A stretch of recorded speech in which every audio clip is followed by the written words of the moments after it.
En el módulo anterior te explicábamos la importancia de mantener diálogos de mentoring, especialmente con personas que formalmente ocupan posiciones de poder en nuestras organizaciones para el desarrollo de nuestro mapa de habilidades.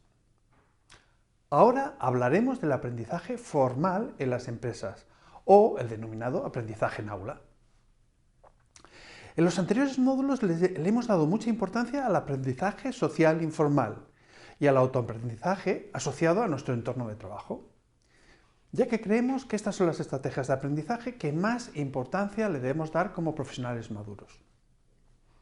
Pero el aprendizaje formal, el que tiene unos contenidos estructurados y unos objetivos, es por el que apuestan la mayoría de nuestras organizaciones. Son los aprendizajes basados en cursos, ya sea presenciales en aula o online, que cada vez son más frecuentes y que podemos ver ya desde hasta dispositivos móviles.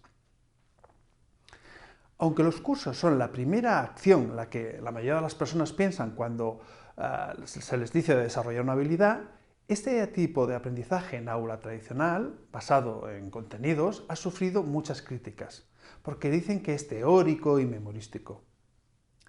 Se dice que es poco práctico y que, como es un método pasivo, no es un buen método. Aún así, con pequeñas variaciones, es el formato en el que más piensan las empresas y que sigue en expansión, en parte porque en el mundo de Internet la oferta se está multiplicando exponencialmente, cada vez hay más cursos de calidad a los cuales podemos acceder, tanto si pensamos en habilidades y técnicas emergentes o tecnológicas, como si pensamos en habilidades más tradicionales.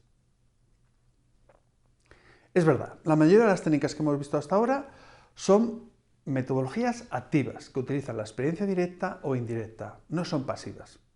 Pero en muchas ocasiones el aprender haciendo con técnicas activas no es posible y en otras ocasiones no es lo más recomendable. Recuerda que las personas inteligentes aprenden muy rápido mediante el aprendizaje activo, es decir, aprenden haciendo, practicando, cometiendo errores y volviéndose a poner soluciones. Pero los más inteligentes aprenden de los errores de los demás, es decir, aprenden conceptualizando. Conceptualizar significa tener un esquema mental asociado a tu proceso de desarrollo, algo que guía este proceso de desarrollo. Por eso te vamos a recomendar que en las habilidades que hayas elegido, en tu Skill Map, en la medida que puedas, te hagas un mapa conceptual que idealmente podría tener hasta forma gráfica que te permita relacionar técnicas, conceptos, comportamientos que debes consolidar. Y lo ideal para obtener este mapa conceptual es hacer cursos, es el aprendizaje formal. ¿Cuándo nos debemos plantear realizar cursos? ¿Qué papel deben tener estos cursos en el desarrollo de nuestras habilidades? Mirad, cuanto más bajo sea nuestro nivel de conocimiento y experiencia en una habilidad, más necesidad tendremos de incorporar conocimientos teóricos y básicos. En general, los talleres, los cursos, los libros bien estructurados que conecten con nuestras necesidades pueden ser la mejor forma de empezar a conceptualizar y a realizar mapas conceptuales. Nada mejor que empezar a desarrollar una habilidad que con un esquema mental sobre las áreas que forman parte de esta habilidad. Nada más práctico que una buena teoría o un buen esquema.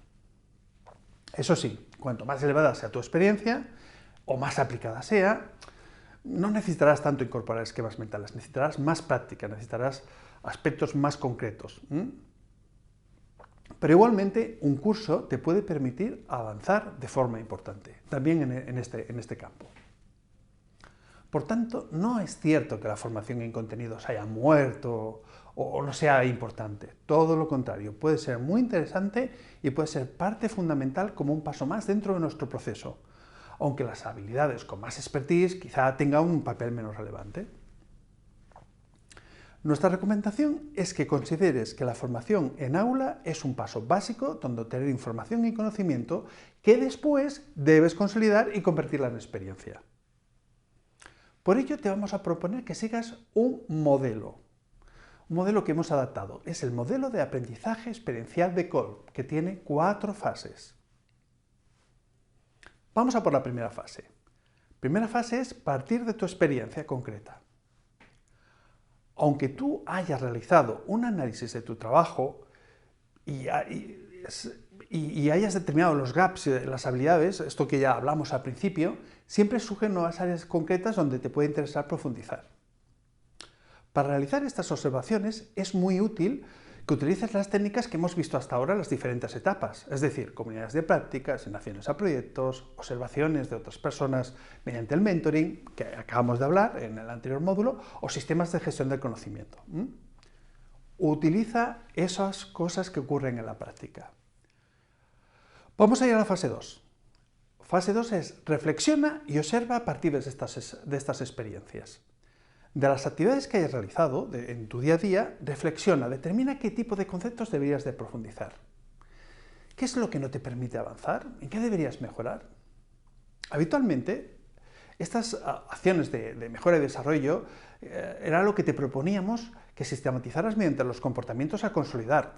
¿Recuerdas? El plan de acción para mejorar una habilidad.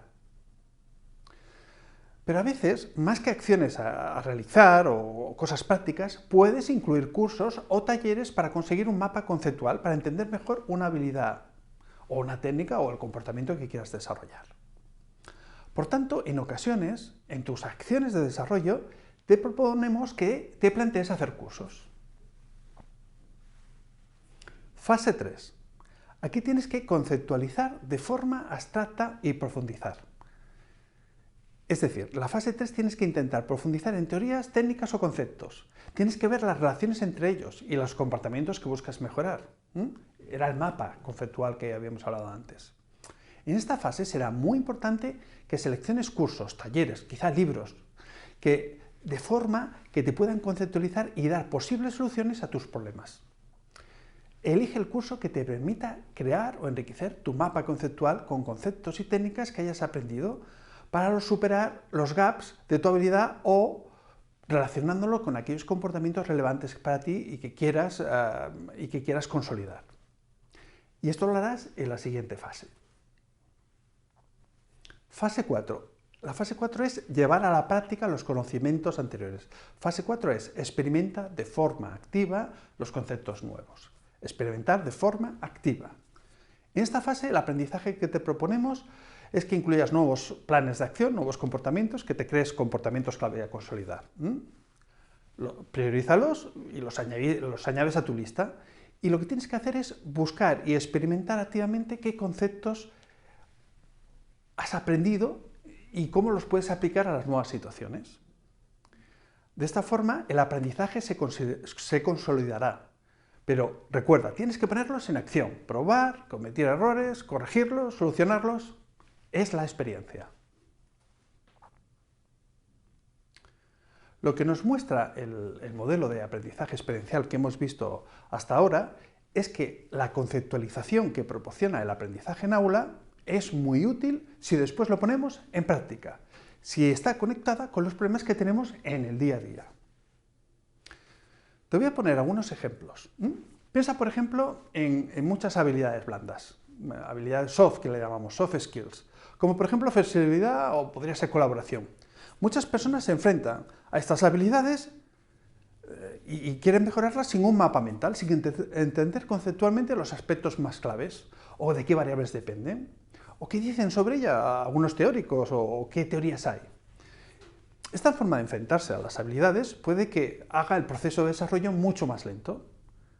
Por tanto, el tiempo que dedicamos a conceptualizar, mediante libros, mediante cursos, puede ser enormemente rentable. Otros ejemplos donde los cursos son especialmente útiles es cuando te enfrentas a una situación de reskilling, es decir, donde el conocimiento de tu habilidad es muy bajo o cuando había un gap muy elevado en muchas habilidades. En estos casos, hacer mapas conceptuales a partir de lecturas profundas o más básicas o hacer cursos es una gran herramienta para poder ordenar tu proceso de desarrollo. Por tanto, el aprendizaje en aula no está en declive, aunque algunos hayan anunciado su muerte. Cada vez es más importante. Lo cierto es que este tipo de formación sigue siendo una pieza fundamental en nuestra estrategia de desarrollo de habilidades. La buena noticia es que el número de cursos está creciendo exponencialmente y cada vez hay más cursos de formación, sobre todo online. Las píldoras formativas en plataformas de aprendizaje social que puede haber en nuestras empresas o en empresas externas, en plataformas online externas a la empresa, cada vez va en aumento. Dale especialmente importancia a los MOOCs, ¿sí? Y a otros cursos masivos que encontrarás que pueden realizar las universidades, las escuelas de negocio u otras empresas de formación online. Hay un sinfín de recursos formativos a nuestro alcance. Solo con darle a una tecla podemos aprender donde y cuando queramos. Y siempre a nuestro ritmo. Cuidado, muchos de ellos además son gratuitos. Te tienes que convertir en un experto en este tipo de herramientas. Cada día tenemos más oportunidades de aprender. Aprovechémoslas.